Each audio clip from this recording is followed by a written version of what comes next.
حضرت قاسم نانوتوی رحمۃ اللہ علیہ اس زمانے کے اندر نانوتا سے جو دیوبند آتے تھے، وہ بڑی گاڑی ہوا کرتی تھی، یہ ہاتھ سے کھینچنے والا رکشا جو بھی تھا، تو حضرت کو دیکھ کر لوگ یہ سمجھتے تھے کہ یہ کاٹن اور روئی سے کپڑا بنانے والا بنیا ہے، اور حضرت سے پوچھتے کہ آج کاٹن کا، سوت کا، روئی کا کیا بھاؤ ہے اور کیا قیمت؟ لگتے نہیں کہ سیدھے سادی زندگی، جس کا اندر کچھ نہیں ہوتا وہ باہر کا بنا کر پریشر،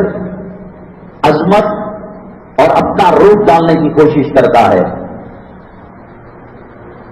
الیکٹرانک میڈیا کے اندر واٹس ایپ، فیس بک وغیرہ میں حضرت مدنی رحمۃ اللہ علیہ کی تصویر ہے، حضرت تھانوی رحمۃ اللہ علیہ کی، مولانا الیاس صاحب، واللہ عالم صحیح ہے غلط ہے، ان کے متعلقین بتائیں گے جنہوں نے ان کو آنکھوں سے دیکھا تھا، اور دیکھنے والے بھی خال خال رہ گئے ہیں۔ حضرت تھانوی رحمۃ اللہ علیہ لگتے ہیں کسی گاؤں کے کھیت کے کسان ہیں،